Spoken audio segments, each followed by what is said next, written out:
A ver si está perfecto el micrófono. Perfecto. A ver, listos. Creo que sí, ya. Bueno, para concluir con lo que son este apartado, que es el último módulo, nos toca revisar lo que es el síndrome del labio paladar fisurado. Es una enfermedad que afecta bastante lo que es el entorno de Latinoamérica. Tenemos una prevalencia entre 650 y 800 nacidos vivos, lo cual es súper alto. Hay diferentes nombres que se han establecido. eh, Va a encontrar inclusive en el CIE-10, de clasificación mundial de enfermedades, se encuentran como lo que es una hendidura, o hay también como fisura, y también se encuentran otros términos que son antiguos, como son el labio leporino, que es un término pues, que a mí me desagrada bastante el nombre. Viene porque el labio leporino por el hecho de que las liebres tienen la característica de ese tipo de labio dividido, entonces se le atribuye a esa característica animal al niño, ¿no? O niña que tienen esta mala formación, lo cual me parece pues bastante desagradable. ¿Cuál es el término correcto que debemos utilizar? El término actual es el labio y paladar fisurado, aunque es aceptable y en otros países utilizan lo que es el terminología de labio o paladar hendido, ¿no? Es el otro término utilizado. A mí me gusta y en la universidad utilizamos el término de fisurado, paciente de fisura. Ahora, dentro del problema se da lo que habíamos conversado en la parte de los síndromes, una mala formación y una presencia de una mala unión entre lo que es la estructura del paladar y la estructura de lo que lleva a ser el proceso nasofrontal con el proceso maxilar. La falta de esta unión, ya sea unilateral o bilateral, nos genera un defecto pues, físico importante.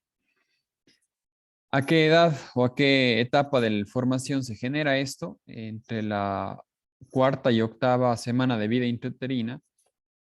Y hay libros que va a encontrar usted que este tiempo es mayor y en ocasiones hasta entre las 10 y 12 semanas, cuando está la alteración a nivel del paladar blando. Uno de los culpables durante este proceso es la mutación de la proteína PAX3 y también el tumor de crecimiento fibroblástico con las siglas TGF, Tumor Growth Fibroblastic de tipo alfa, y el factor retinoico alfa y las otras proteínas, que son la MSX1 y la BL3, son las que más se han investigado y se han relacionado con este tipo de deficiencia.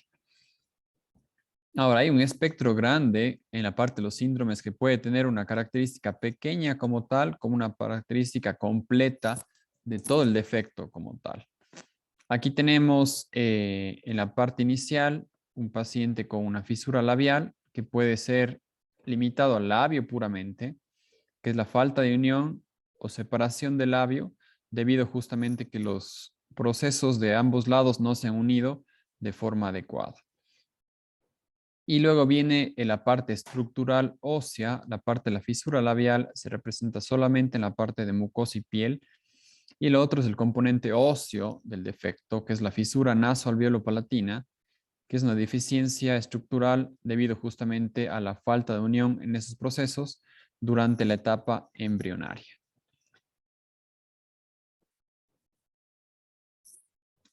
Bueno, pues vamos a ver en las clasificaciones. ¿Quién se encarga del manejo de este tipo de pacientes?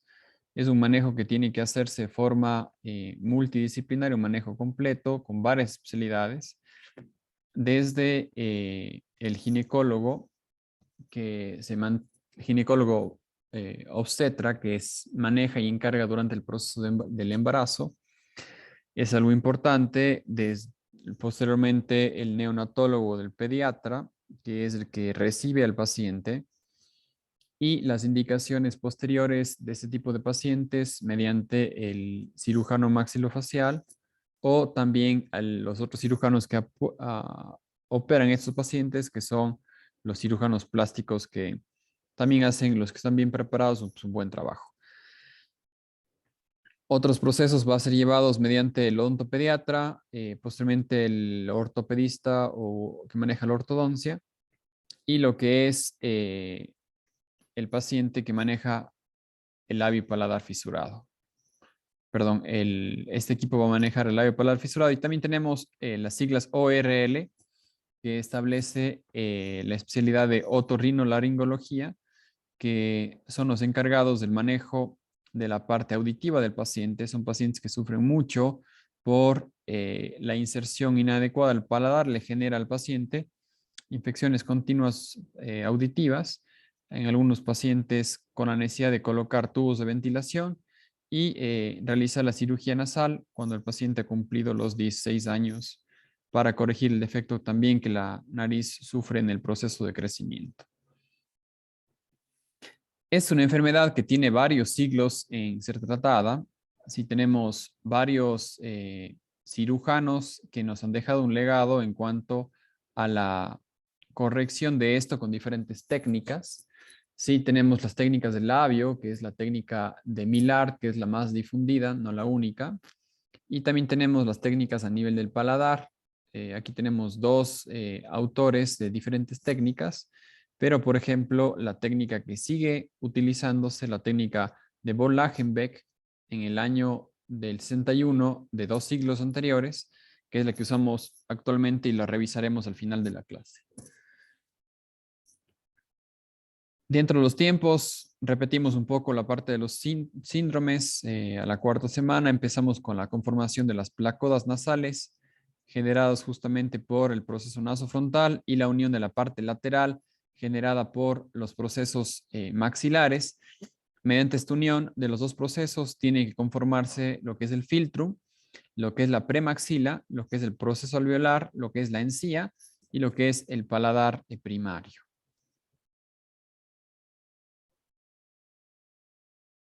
Entonces vemos a continuación ese gráfico que hemos revisado de cómo van los procesos cambiando y cómo se van funcionando para llegar a tener una estructura correcta en el cual los ojos se desplazan de la parte periférica hacia el centro y la nariz se desplaza de la parte céntrica hacia la parte caudal o hacia abajo para conformar y unirse con el proceso maxilar y generar la estructura nasal. Aquí está más claro y este gráfico me gusta más porque nos indica más claramente cómo se forma lo que es la estructura de la ala nasal, ¿sí? Lo que viniera a ser la parte del dorso nasal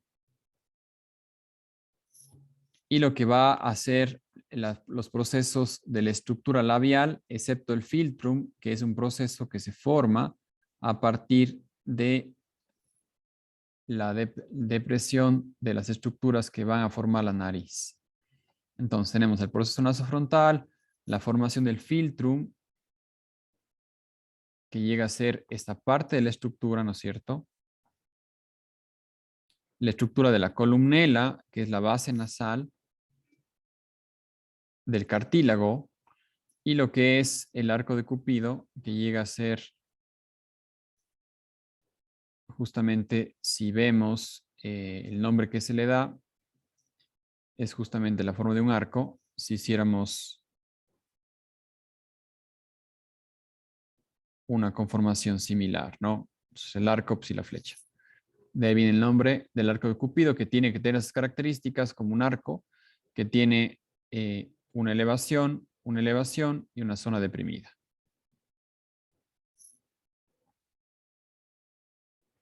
El paladar viene principalmente formado y clave de la conformación y la unión va a ser la presencia o la acción mecánica del descenso de la lengua, por cuando la lengua no desciende bien, genera un espacio que evita que se una la parte del paladar. Tenemos aquí dos estructuras palatinas en cuanto a la conformación ósea. Ahorita lo que acabé de hacer, bueno, capaz repito, es un poco la conformación del paladar, que recuerda se viene conformado con la estructura horizontal del hueso palatino y viene conformada por la estructura horizontal del hueso maxilar que forman lo que es la parte ósea como tal, teniendo las características pues de los agujeros que van a nutrir y van a llevar la parte nerviosa y también la parte de la conformación del paladar blando. Ahora, tenemos dos primordios que van a formar lo que es el paladar primario en la sexta semana y el paladar secundario en lo que es a la séptima semana hasta conformarlo en la 12ª semana, que es el tiempo en el cual el paladar se forma en el embrión. Ahora, aquí tenemos un poco la explicación de lo que tiene que suceder, ¿sí? Para que el paladar se forme de forma correcta. Aquí vamos a revisar. Esta es la parte del septum nasal, del tabique, ¿sí? Aquí va a conformarse y esta va a representar lo que es la nariz. Va a llegarse a la nariz. Aquí tenemos lo que va a conformar el paladar. Y en el momento de la sexta semana tenemos que la lengua se encuentra por un proceso de crecimiento de la cara que todavía no está avanzado, se encuentra elevado, ¿sí? Entonces a este nivel lo que ocurre es dos cosas. Tiene que aumentar el tamaño del tercio medio facial y el tercio inferior facial para que nos dé un aspecto que la lengua se deprima o baje y se junten los procesos laterales del paladar, como ocurre en el gráfico siguiente, generando una unión justamente con el septum nasal mediante el hueso vómer en la parte de adelante. Eso va a conformar la parte de la nariz y va a permitir que se selle la estructura del paladar, teniendo lo que es la estructura justamente del paladar primario y la parte del paladar secundario. Diferente a lo que es el paladar duro del paladar blando, que es de acuerdo a la estructura ósea que tenemos. Representado al gráfico de arriba, vemos los cortes a este nivel, donde vemos el proceso palatino abajo y vemos la estructura nasal arriba y la lengua también arriba hasta que el proceso se empiece a descender y aquí vemos claramente que la estructura lateral del paladar se empieza a unir en la línea media.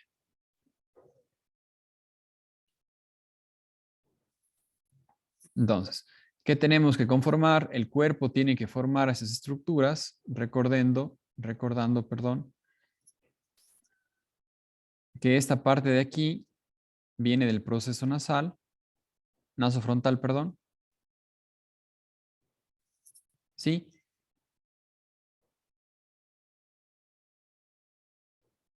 Y la parte de acá viene de los procesos maxilares. ¿Ya? Entonces, ¿qué tiene que conformarse? Todo lo que vemos aquí nos va a permitir la conformación del músculo orbicular, que hemos hablado en clases previas, ¿no es cierto?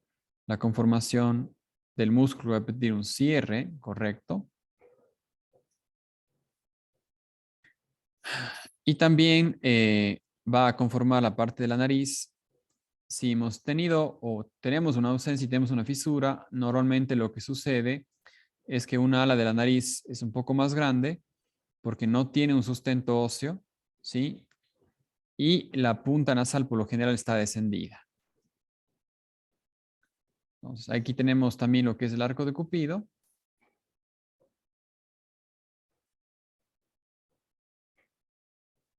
Aquí tenemos con las dos zonas elevadas, la zona deprimida, y lo que llegará a ser el filtrum labial.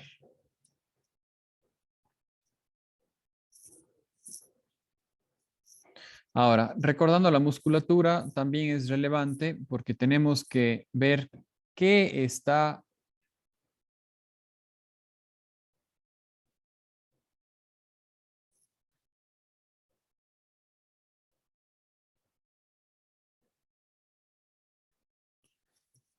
involucrado.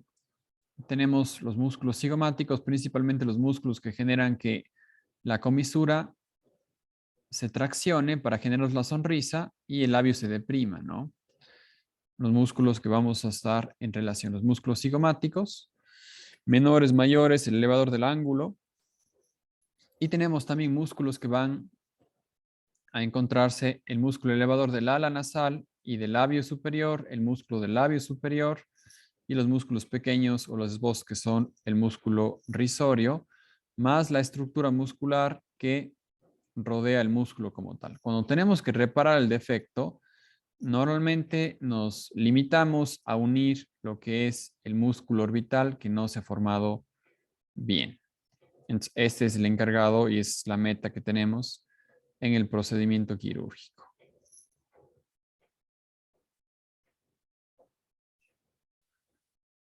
Entonces, viendo ahí acá pasa un poquito borroso.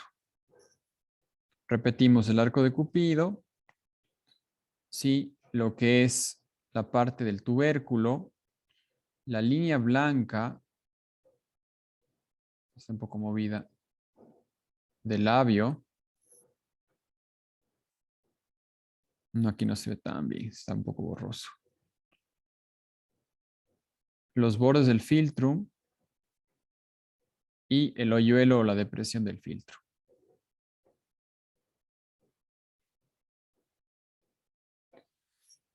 Ahora, siempre es un reto conversar con los padres principalmente del niño o niña que son afectados porque ellos tienen una carga importante de culpabilidad. Se sienten que algo hicieron mal y ese algo generó que su niño tenga ese defecto, lo cual eso tiene que ser cortado de raíz porque uno, pues no le ayuda nada al niño y la sensación de culpa tampoco es algo fácil de cargar. Entonces uno tiene que primero tratar de escucharle al paciente y quitarle la culpabilidad, ¿sí? Del papá, la mamá o los familiares. O a veces también un lado de la familia carga en contra del otro lado de la familia, lo cual sin cosas sencillas es problemático, no siguen cosas más severas como estas. Es un proceso que no se lo entiende bien de qué es lo que ocurre, pero tenemos unos datos de lo que puede llegar a ocurrir. Normalmente, Normalmente la literatura ha mostrado que la carga genética es más importante cuando viene del lado paterno de la familia. Me explico. Si yo tengo un primo que tiene una fisura, es más riesgoso que mi hijo salga con una fisura que si mi esposa tiene un primo que tiene una fisura. Se ha demostrado que la carga genética del lado paterno es más importante que la carga del lado materno, no indispensable. Dos, es la predisposición del medio ambiente. Sí, hay zonas que están más contaminadas, zonas industriales que tienen una carga de tóxicos y elementos que pueden generar problemas. Y también lo que conlleva a la madre es un poco el estado nutricional y se ha visto alguna relación con la deficiencia de lo que es el ácido fólico. Ahora, la parte del ácido fólico, los estudios han demostrado que es útil o es científicamente comprobado de que ayuda, no previene realmente, hay gente que toma, igual tiene sus dificultades, no es un exentor, pero la parte del ácido fólico que se toma y la recomendación es que sea tomado al menos 3 meses antes de que la mamá se embarace, como para prepararle al cuerpo a recibir esta nueva vida. Entonces, eso es lo importante. A veces se empieza a tomar el ácido fólico cuando recién se entera la mamá que está embarazada y es tarde porque normalmente el niño, ya si hay un atraso en la regla, probablemente se enteren ya cuando cumpla 4 o 5 semanas. Y si vemos, justo conlleva ya en la etapa en la cual ya se forma el labio o se empieza a formar el labio desde la 4 semana. Entonces, si hubo una deficiencia de ácido fólico o de algún aspecto nutricional, es tarde si la mamá no ha estado planificando el embarazo y no ha tomado vitaminas y no tiene buena nutrición y varios otros factores, ¿no? Otra de las cosas que es relevante es justamente el consumo de medicamentos durante la etapa inicial, principalmente lo que son corticoides. Algunos medicamentos como los antihistamínicos también son eh, frecuentes que pueden generar alguna molestia. Y otros medicamentos menos comunes que no usamos mucho nosotros realmente, como el trimetoprim o sulfametoxazol.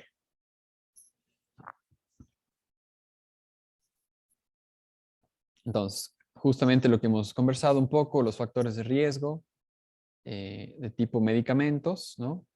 Fármacos, consumo de alcohol. Hay más problemas que generen otros tipos de problemas, pero también se ha visto que esto va involucrado bastante más a esto, ¿no? Cuando es un consumo de alcohol crónico severo, hay una mala nutrición de los padres.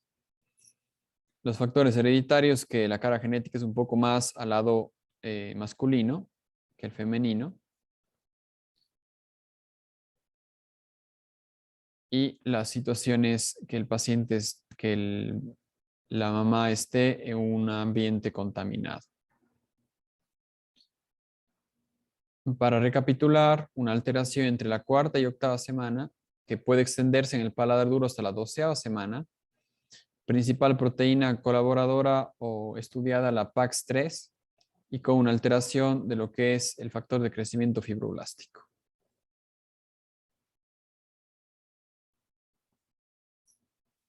Ahora, ¿qué problemas le generan al recién nacido, al niño o al adolescente o al adulto este tipo de mala fusión?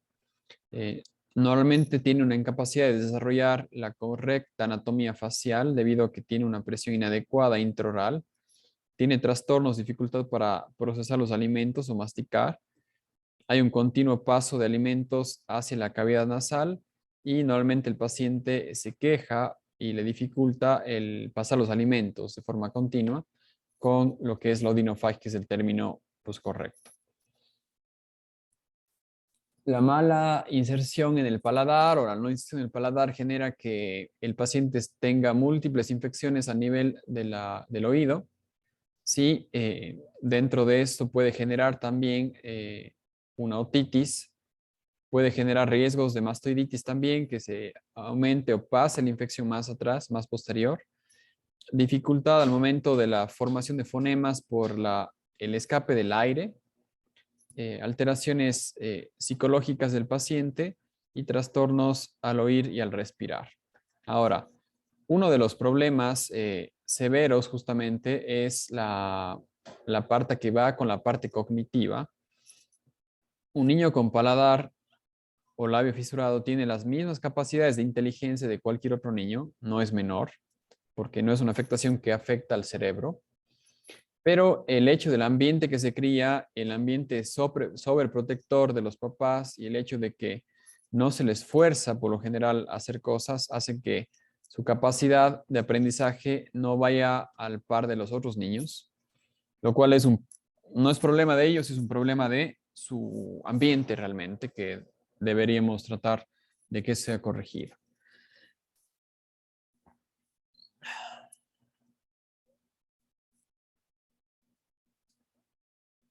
Frecuentemente, aunque la tecnología está disponible, solamente uno de cada 4 pacientes que nacen con labio y paladar fisurado han sido diagnosticados correctamente.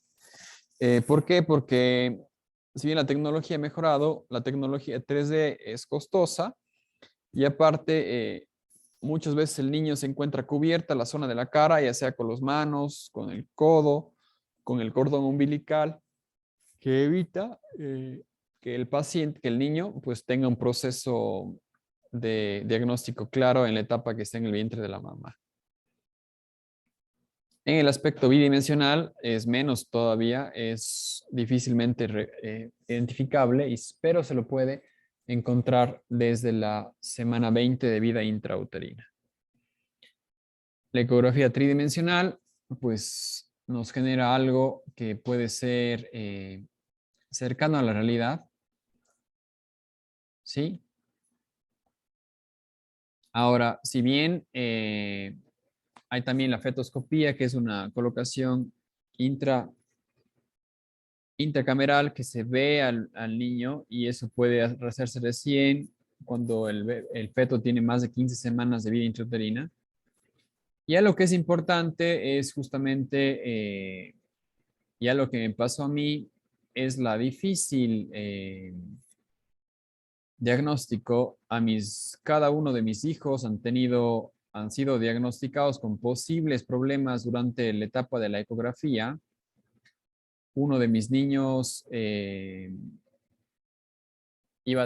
tenía una alteración a nivel de uno de los riñones que diagnosticaron en el cuarto mes, y en el sexto mes lo volvimos a revisar y había desaparecido. Entonces a veces los órganos del un lado del cuerpo se desarrollan ligeramente tardíos que el otro, y de mi otro hijo me dijeron que tenían una alteración de los dedos, o que se creían que tenían alteración de los dedos, y realmente nos quedamos con esa duda y ese miedo, pues, y al final, pues, al momento que nació, pues, las manos y los pies estaban, pues, normales, no, no había ninguna alteración.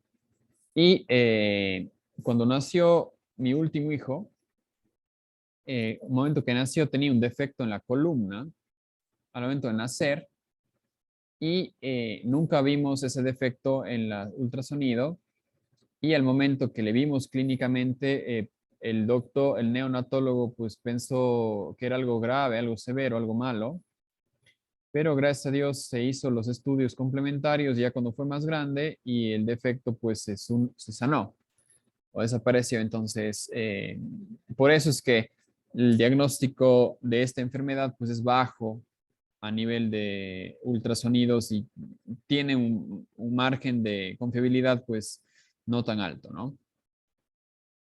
Ahora, revisamos un poco lo que es el grupo multidisciplinario que tienen que tratar. Deberemos tener un manejo inicial con el pediatra, odontopediatra, un manejo clínico quirúrgico, ¿sí? Cirugía, ya sea maxilofacial, cirujano plástico, ortopedia, ortodoncia, alguien que nos ayude en el aspecto de foniatría, un apoyo psicológico, una característica quirúrgica que tenemos, vamos a ir conversando de cuáles son las cirugías que tienen que realizarse, ortodoncia y la cirugía ortognática como tal. La alimentación, hay dos escuelas, hay gente que le gusta usar las placas palatinas. A mí me gusta realmente. Permite un cierre del paladar y permite que el paciente tenga una mejor alimentación. Y los biberones de esos pacientes normalmente son ligeramente más largos para permitir que la leche llegue en la parte más posterior para que no se pase tanto a lo que es a la nariz. Estos niños también van a tener que ser alimentados de forma vertical, o sea, tienen que estar sentados. Y aunque es difícil, sí tienen la capacidad de tomar del seno de la mamá esos niños también. La alimentación debe ser cortas, porque también el paso de alimentos que a veces va hacia la parte de la nariz les genera como un poco de asfixia, y tenemos que comprar y indicarle al paciente estas tetas que son adaptadas justamente para ellos.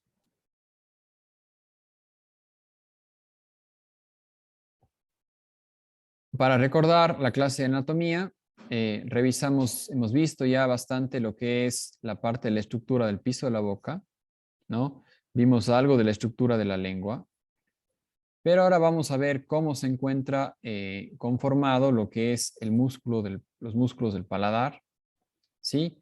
Aquí tenemos en la parte lateral lo que es el velo del paladar.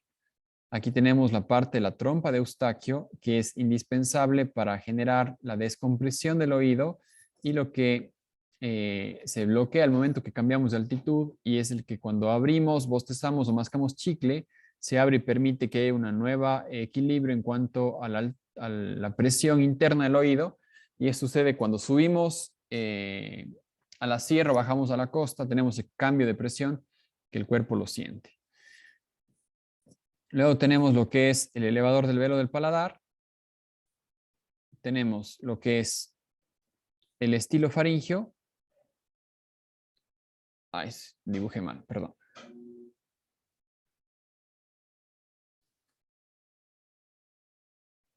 El músculo estilo faringio, lo que es el músculo palatogloso y lo que llega a ser el palato faringio, ¿no? Son las estructuras que se encuentran formadas, y lo que nos toca hacer en muchos de los casos es reposicionar los músculos tensor y velo del paladar para que el paciente pueda elevar el paladar de forma correcta al momento del cierre. Pues aquí tenemos lo que es las características y en la zona de acá atrás se encuentran los músculos que tenemos que unir, el músculo tensor y el músculo elevador del velo del paladar. Esta parte de aquí solo es mucosa, no es algo funcional, y de aquí para acá ya es estructura muscular, lo que conforma parte de lo que es el paladar blando. ¿Qué observamos aquí? Observamos el defecto, ¿no es cierto? Observamos aquí lo que es la estructura del tabique óseo, ¿sí? Normalmente cuando el paladar es unilateral, tenemos de que la inserción del hueso se va a uno de los dos lados, ¿sí? Y tenemos una exposición donde podemos ver la parte del fondo nasal y podemos ver la estructura de lo que es el cornete.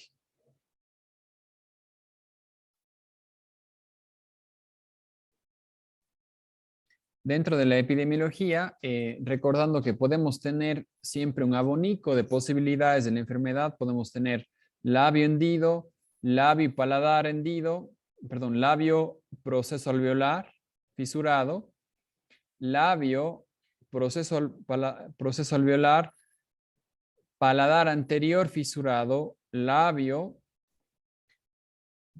proceso alveolar fisurado, alteración de la base nasal, paladar anterior y paladar posterior fisurado, ¿no? Son las variables que tenemos.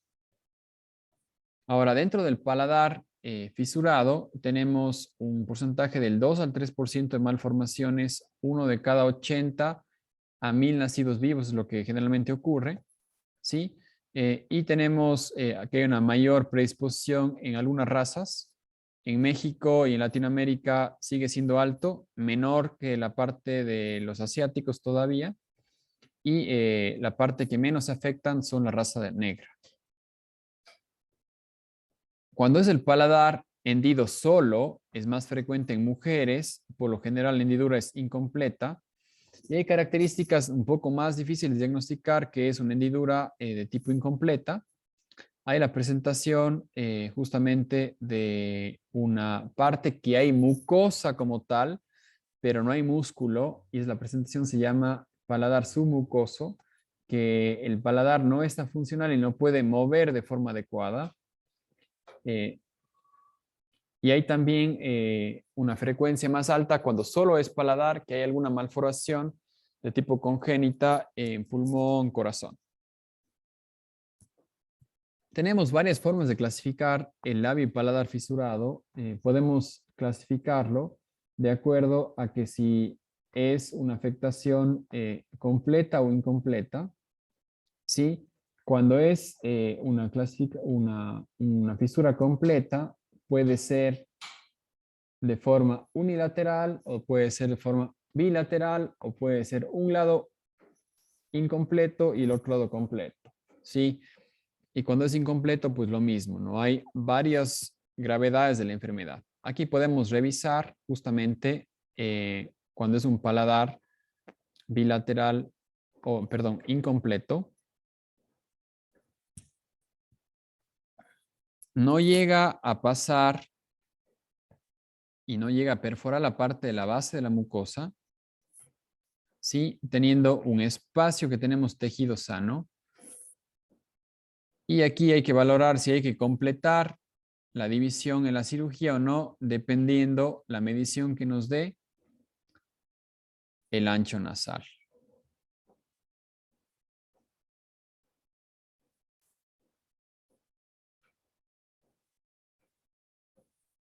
Fisura bilateral completa, unilateral y bilateral, donde el defecto no tiene límite y no tiene una conformación de base nasal, ¿sí?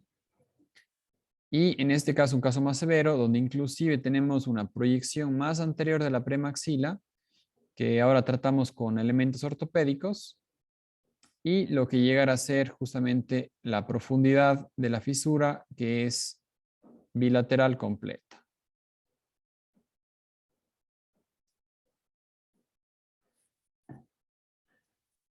Ok. Ahora, ¿cómo se distribuye la enfermedad en sí? tenemos que lo más común es tener una fisura labial de forma aislada, ¿sí? En cuanto a las características que tenemos en la universidad y la parte de una fisura labial y palatina completa. Hombre y mujer, hay una relación mayor en masculinos y hay una mayor predisposición de que el defecto sea unilateral, con algo bastante interesante que de los unilaterales, el 70% de estos pues, son izquierdos y un 20% se presenta de forma bilateral.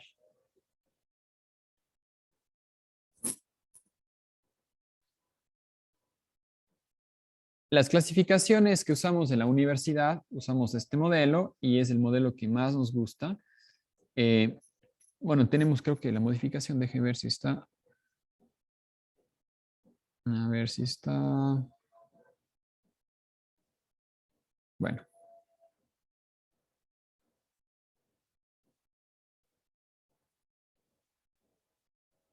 Ok, tenemos un cambio chiquito. No he tenido la clasificación, la otra que usamos. Aquí tenemos una proyección anterior que representa a la estructura de la nariz.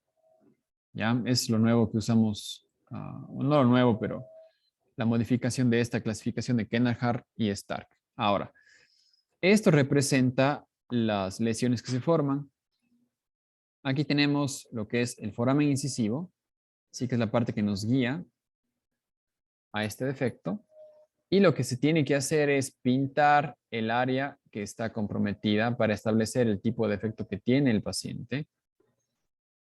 Y en este caso tenemos la estructura del labio, del proceso alveolar, del paladar anterior, del paladar posterior, de la parte blanda o parte del paladar duro y el paladar blando. Ahora, eso también es importante porque el nivel del labio, si tenemos un labio incompleto, no vamos a pintar todo, ¿no es cierto? Vamos a pintar justamente el defecto. Si es un paladar, un labio incompleto, vamos a pintar de aquí a acá porque no tiene la parte superior que iría en contacto con lo que es la parte de la estructura nasal. ¿Qué nos sirve esto? Nos sirve para tener un plan de tratamiento de qué tipo de cirugías necesita el paciente. Aunque no nos da la complejidad nos da realmente el tipo de tejido que tiene el paciente, más lo que es la separación de la hendidura como tal.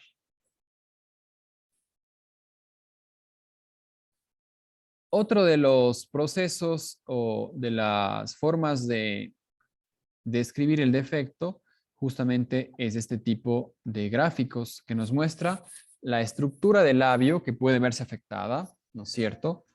La estructura de la nariz,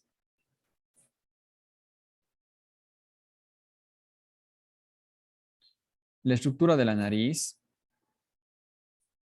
lo que es el proceso alveolar, lo que es el labio, lo que es el paladar duro, el paladar blando, paladar primario, el paladar secundario. Esa es la parte, recordamos, de la embriología y eso es parte de los tejidos que involucran esta. Y obviamente el lado izquierdo y el lado derecho del defecto.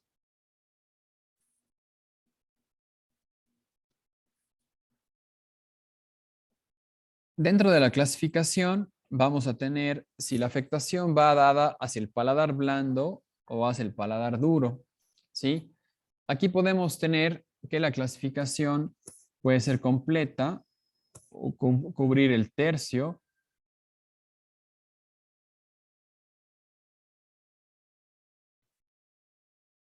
o los 2/3 del defecto o esas son como las tres variables clínicas que podemos clasificar respecto a la modificación. Algo que es lo que más importa en la cirugía es el diámetro del defecto, ¿sí? La anchura máxima. Otro que también nos importa mucho es justamente qué longitud va a quedarnos el paladar, que va a generar una competencia velofaringea o no,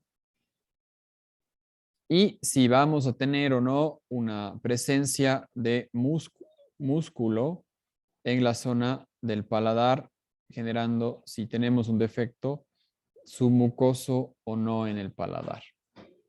En la parte del paladar duro, tenemos igual la característica del tamaño, lo mismo, el tipo de ancho, y vamos a ver la relación del Böhmer, si se junta o no con el lado derecho o se junta con el lado izquierdo, para ver el proceso de disección.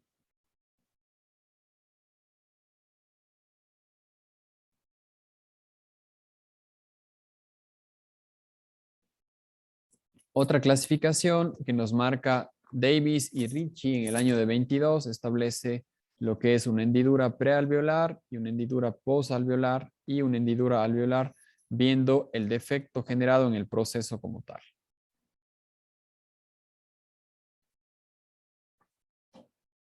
Otra clasificación, y esta es interesante porque nos muestra gráficamente cómo pueden variar los defectos palatinos, y con eso vamos a concluir el día de hoy. ¿No es cierto? Si hay presencia de un paladar, pero con características de su mucosa, eso hay que verificar en la parte funcional, una leve falta de fusión, un paladar solo, o sea, un paladar solo completo, un paladar y labio completo, un paladar y labio bilateral, y lo que es un proceso alveolar y probablemente un labio de forma unilateral sin afectar al paladar. Aquí podemos ver justamente algunas variables en las cuales tenemos un defecto doble